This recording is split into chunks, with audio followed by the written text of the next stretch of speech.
ಸಿಕ್ಕು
ಅಂತ. ಶ್ರೀಮಂತಿಕೆ ಶ್ರೀಮಂತಿಕೆ ಏನು ವಿಶೇಷ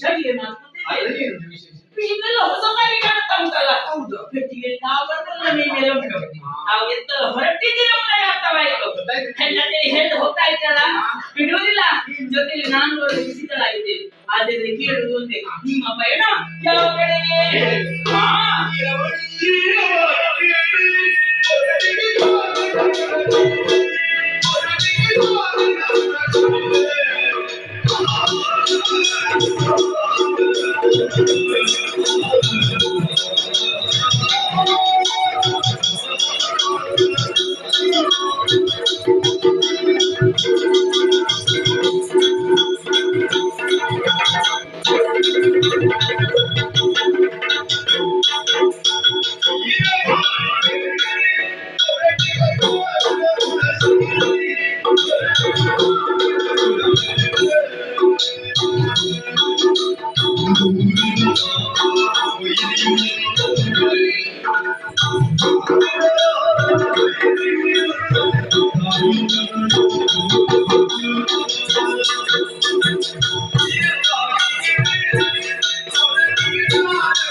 ಈಗ ತಾನೇ ಬಹಳ ಬೇಸರದಲ್ಲಿ ಬಂದಿದ್ದೀರಿ.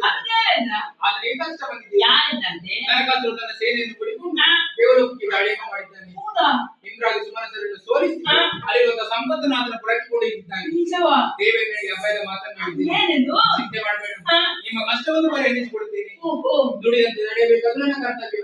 ಹಾಗಾಗಿ ದುಷ್ಟರನ್ನು ವಧಿಸಿ ಸಂಪತ್ತನ್ನು ಒಪ್ಪಿಸುವ ಹೊರಟದ್ದು. ನಾನು ಬರ್ತೇನೆ. ನಾನು ಹೊರಟದ್ದು ಪ್ರವಾಸಕ್ಕಲ್ಲ. ಯುದ್ಧಕ್ಕೆ ಯುದ್ಧದ ಚಕ್ರವನ್ನು ನೋಡ್ಲಿಕ್ಕೆ ನಾನು ಬರ್ತೇನೆ ಅಂತ ಹೇಳಿದ್ದು. ಭಯಪಡುದು ನಾನು ಯಾರು?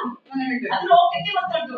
ಅಷ್ಟೇಯೋ ಸ್ವಲ್ಪ ಹಿಂದಕ್ಕೆ ಹೋಗಿ ಅಯ್ಯೋ ಹೆಚ್ಚಿನ ಸ್ವಾಮಿ ವಿಷಯದಲ್ಲಿ ಈ ರಸರಾಜನ ಮಗಳು ಸತ್ಯಭಾಮ ದೇವಿಯ ಮೂಲಕ ಲೋಕದಲ್ಲಿ ಹೆಗ್ಗಳಿಕೆ ಉಂಟು ನನಗೆ.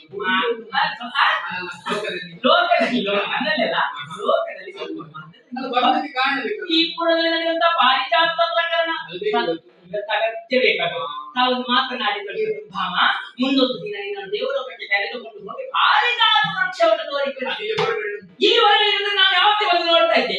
ಈಗದಲ್ಲ ಅಲ್ಲಿಯೇ ಆಗಬೇಕು ದೇವಲೋಕದ್ದು.